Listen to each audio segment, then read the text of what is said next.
Hi, everyone. I am Lorianne. I am that gal from Milton, Ontario, Canada, and I am with. I am that guy. I am Roy Miller from Dallas, Texas. Would like to welcome you to our How We See It podcast. So today we're pleased to have Heather Harden, and she is one of the contributing authors to the largest entrepreneurial book in the world, One Habit for Entrepreneurial Success, and it's co-authored with Forbes Riley and Steve Samblis. Heather sees every person as an essential and expressive individual. So what she's done is she's come together to build a business that helps through the growth period of entrepreneurs through scalable software solutions. She's going to talk more about that with us today. Thank you so much for being here, Heather. Thank you guys for having me. So, Heather, can you tell us a little bit about your business? Absolutely, Roy. So what we do at Nachat Consulting, which before I get into services, let me explain the name a little. Nachat means peace in Hebrew. And that is what we bring to entrepreneurs is peace of mind in the growth of their businesses. We do that through helping them to implement solutions and softwares and systems that will help them scale their business, providing an excellent customer experience the entire time, even through the trials and travails of scaling, and through to growth to whatever scale they're trying to achieve. A lot of people don't necessarily understand all of what's called the back end, the softwares, and the implementation of how to achieve these things. And that's where I step in. I help them understand. If they're wanting to learn, I help coach them through it. Or if they simply don't have time, I go ahead and make the changes that they need. It's very interesting. I have a really quick question with all of this and the growth and everything. I would imagine that there's succession planning involvement that a lot of small business don't think about as they're growing. Yes, exactly. Especially where customer service is concerned. A lot of people, they have a lot of concern where, their social media strategy is concerned or getting their web page perfect, which we all know never happens. We're constantly evolving them. But they often forget that you need to keep track of your customers. I mean, they're who you're serving. They're who's important. And from experience, how much does it mean to us as customers when the company remembers us? They remember the last interaction. They remember our preferences. And they come to the table with that every single time. And that's what I help businesses achieve, is connecting with the customer consistently over the course of the relationship. I know in the business I was in, one of the suppliers, he gave me a concept. I didn't really think of it, but it really set with me. It's called value added service. And he said, you can buy this stuff there's 10, 20 distributors here you can buy this from. He said, but where we're different is we will store this stuff for you. We will deliver it when you want it. We'll deliver it piece by piece, not everything at once, however you want it. Well, and so they had a lot of different things they did that other suppliers wouldn't do. And it didn't cost any more. And so that was their big selling point to people was we have value added service. You can buy this anywhere, but we'll offer you this at no extra charge. So they were really focused on customer service. And like you say, they knew the guy salesman I dealt with knew kind of what I was looking for, the type of stuff and what I expected from them. And that's what they delivered. So I understand customer service. It is very important. Absolutely. It's the foundation for any business. Yeah. So in regards to growth, because that's something that is true to me, I've seen a lot of entrepreneurs who grow their businesses too quickly, which is the demise of their business. So I think that what you're doing is really important because they don't realize, like, in fact, I was one of those too. When I saw the recession coming, I tried to add extra services on there, but then, the finances coming in were less than what was going out because of that growth. And I learned from it. And yes, my business failed. That was part of the reason why. But if you don't learn that, but there's still a lot of people out there when they see the building aspects, or even if the economy is going wrong, they're investing in other things. That's not the right way to go. I would imagine that these are the areas that you're going to help an entrepreneur get through before they fail. Yes. Working to failure is never the plan. No, creating a sustainable model for the growth and support of the customers through that is definitely where we're coming from. You know, I understand so completely that trap of adding too much. And a lot of businesses do that. And they'll overextend, overpromise, and especially when you don't have a substantial team to back that up with, you are heading into failure. And that's something that we want to avoid for all of our clients. It's about sustainable growth, not how much can I grow, how quickly, and whoops, now the lifespan of my company is null. Yeah, I've always heard under promise and over deliver, not the other way around. Exactly. So when you go, someone comes to you for help, do you usually meet a lot of, I know in the industry I was in, change was a 4-letter word. So do you meet a lot of resistance when you start talking about change? Not generally. The reason for that is the business owners that come to me already recognize that they need help. Okay. They're seeing the balls drop off the plate and realizing that they can't catch them all. And they need either a system or a helper to catch those, organize them, and get them back on the plate.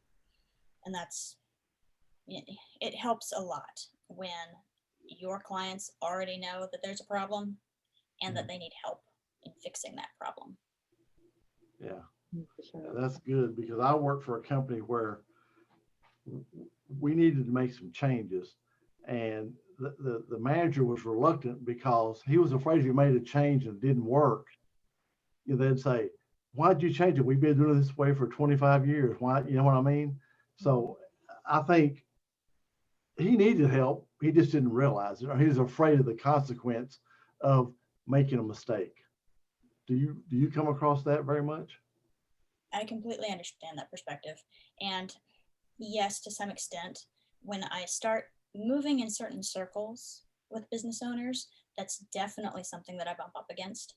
A lot of the business owners that I'm currently dealing with, especially with the pandemic, is everybody's online. And they've already gone through this huge transition where they're already using, so many different softwares that they'd never even heard of in January. So the change element is very much a part of the ethos right now. So that does help, especially in the spaces where I am currently involved. That would make sense.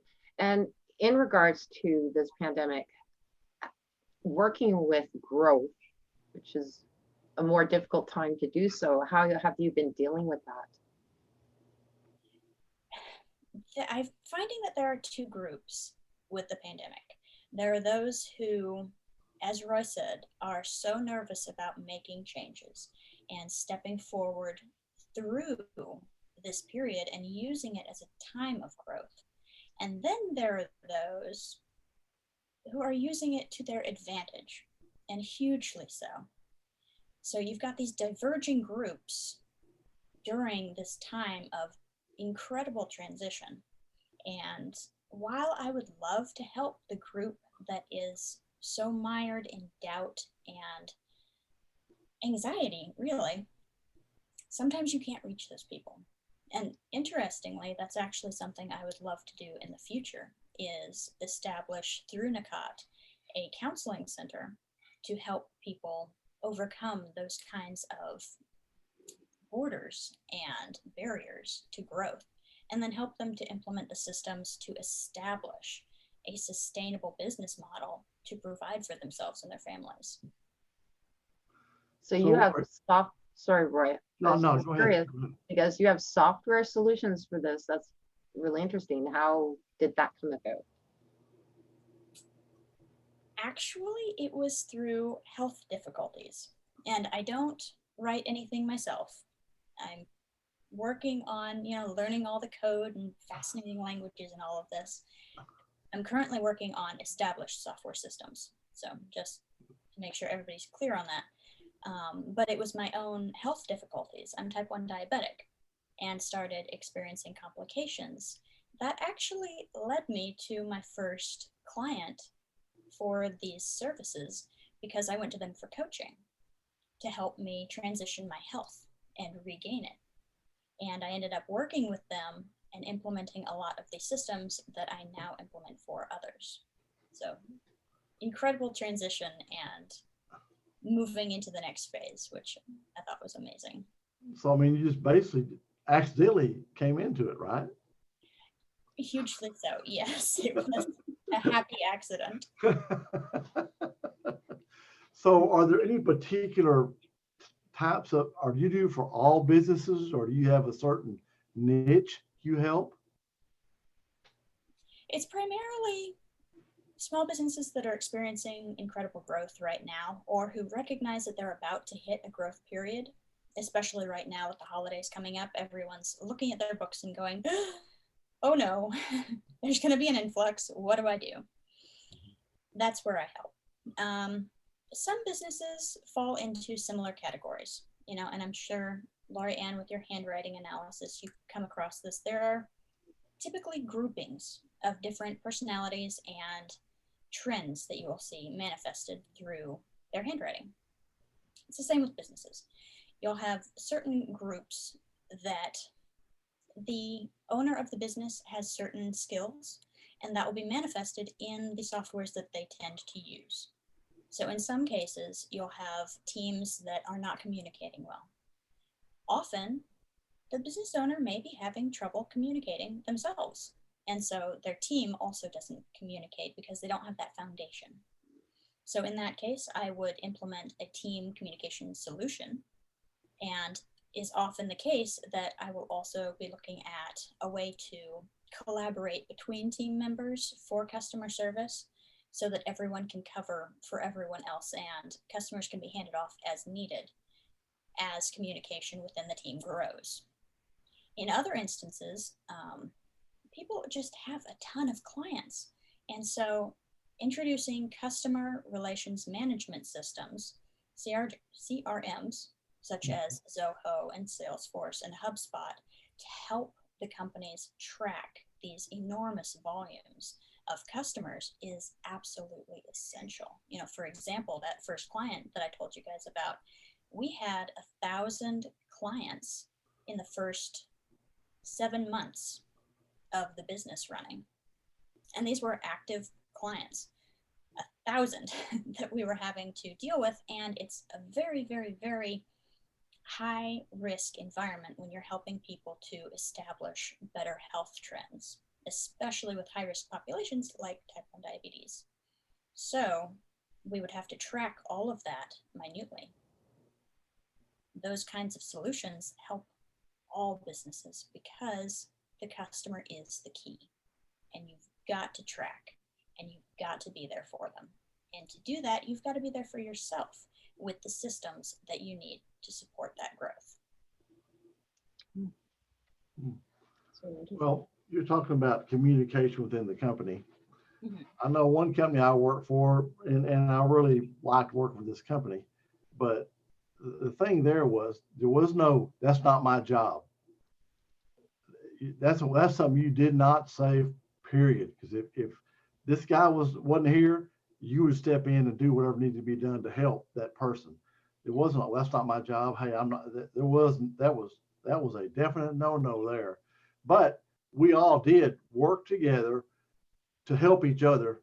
If you weren't there, somebody would take care of your deal, you know. So I know that's hugely important. And one of our biggest customers, that was one of the things they liked about us, is that you could always find somebody there. If it wasn't the person they're used to dealing with, they could find somebody else that would help them and get them what they needed.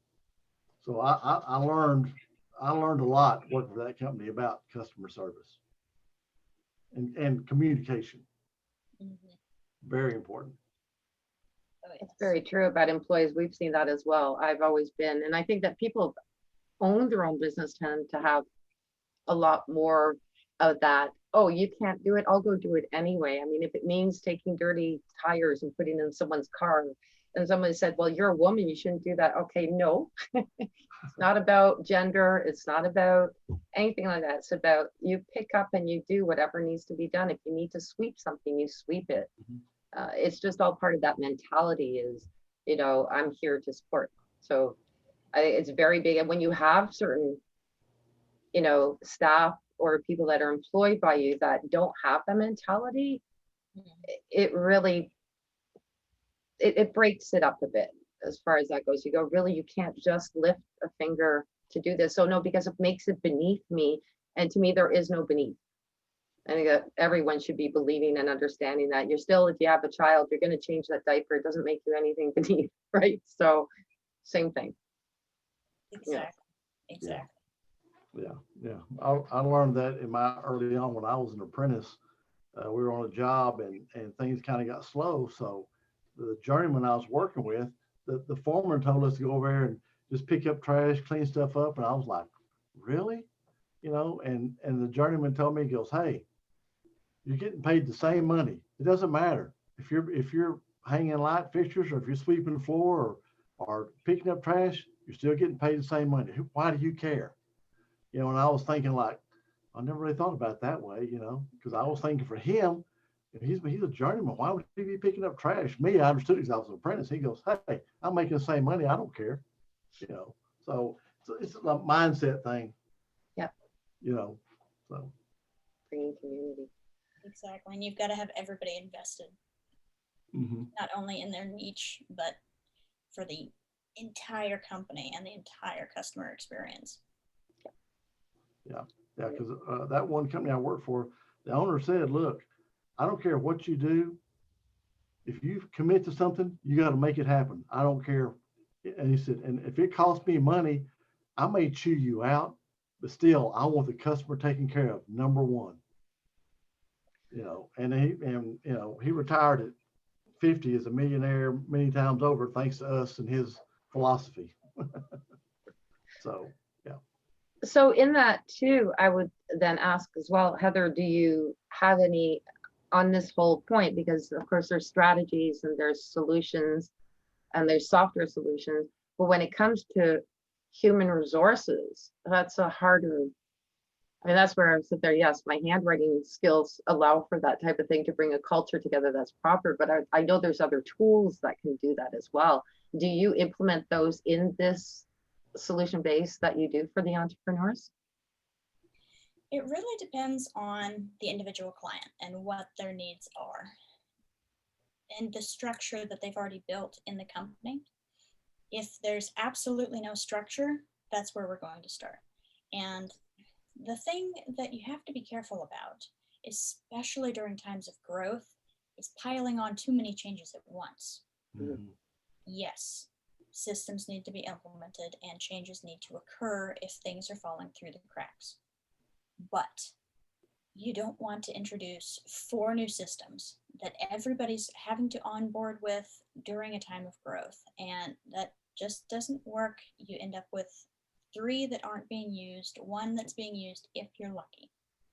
When you're trying to increase focus, that's the main goal.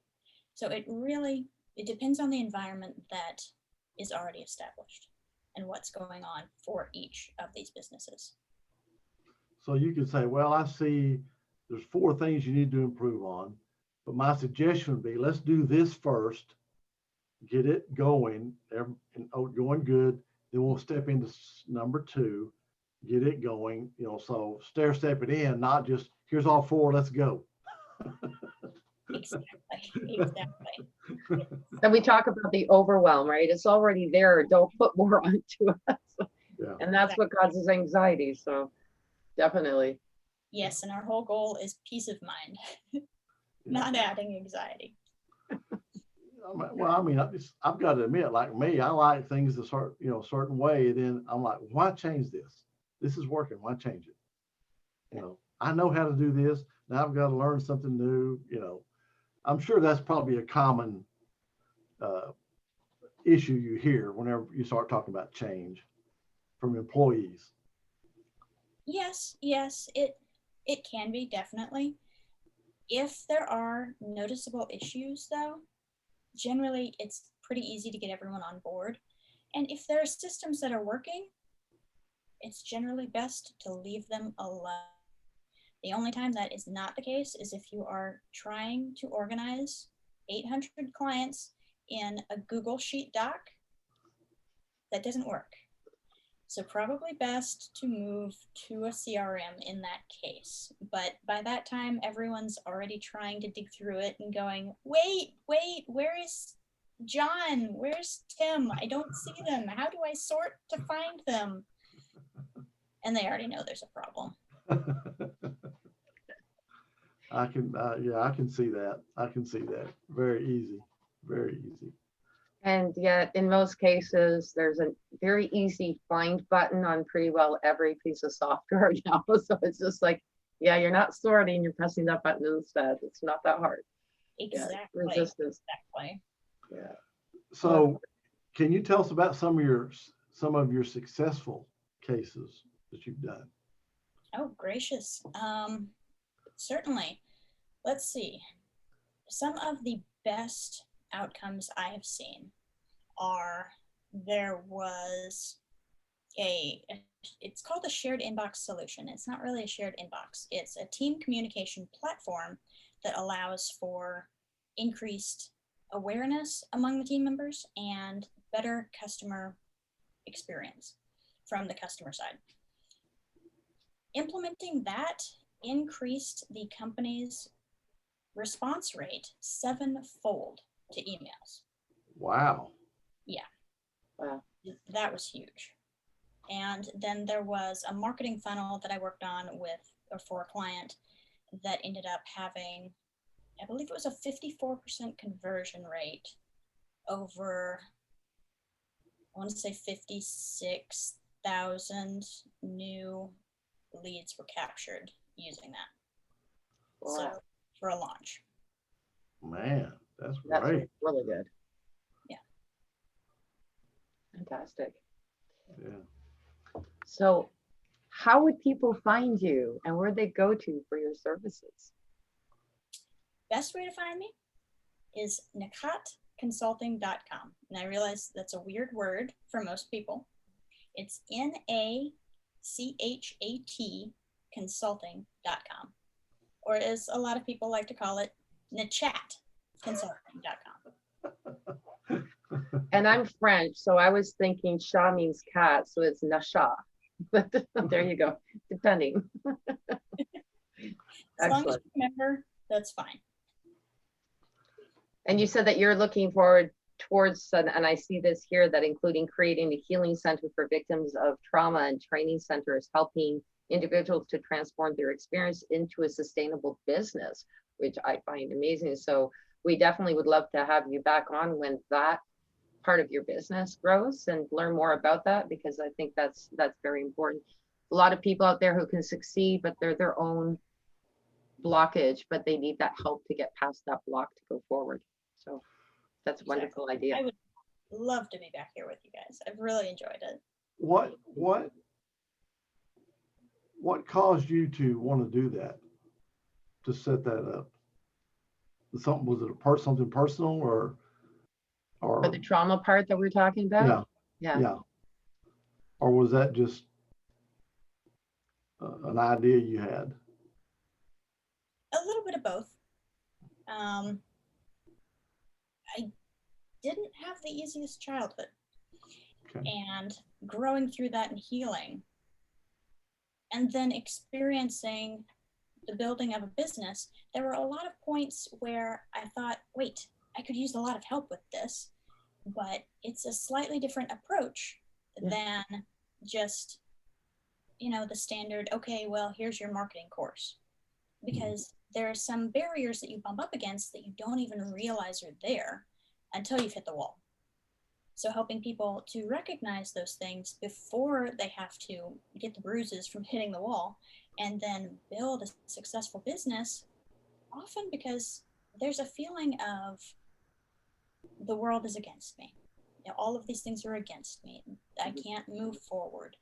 And helping people past that and to empower them, take back that self-actualization that they've been missing and help them to put it into something productive and that they can reap the benefits of means a lot to me. That would be quite a legacy, Yeah. I think. For sure. Yeah, that would be quite a legacy. Yeah, that's pretty awesome, I think. And you're so right. Business and personal lives, quite often, they are very parallel and people don't see it. And just before we go, I have to say this joke about even marriage. They do it as a parallel to business. You've got your first 3 years, you make it or you don't, the 10 years of transitioning, and then the 25 years of the empty nester, which is the succession planning aspect of it. If you can make it to the 25, generally you will get past and beyond that. But those are the 3 periods in general that have the highest divorce rates as well as business non-success rates. So, and there's so many other ones like that. But when you're bringing that up about, trauma and business and where there are parallels there, I think if you can bring those together, you can come up with that, it'd be wonderful, because it will help people, because they're saying, oh yeah, I understand business more, putting it into perspective of a lifetime situation. So very good. I like that. Exactly. And a lot of people develop skills in those circumstances that go right into what they're wanting to make their business about. So flipping that and going, okay, wait, yes, I understand you survived that. But now how can you thrive from that and help others? Absolutely. Yeah, so much. perfect. Yeah. Perfect. Yeah. Well, so maybe like in 6 months, Heather, we might like you to come back and see where you've gone with that. I mean, that would be interesting to do a podcast on that. It really would. That would be lovely, and I would very much enjoy it. Great. So, basically in closing, thank you very much for coming on and sharing with us. I think you've got a great business, and then the other coming behind it would be awesome. Awesome. Absolutely. Thank you so much for being here. Really appreciate it. Absolutely. Thank you guys for having me. We're going to reach back out to you. Okay. Absolutely. Take care, everyone. All right. Thanks a lot, Heather. All right. Bye-bye. Bye.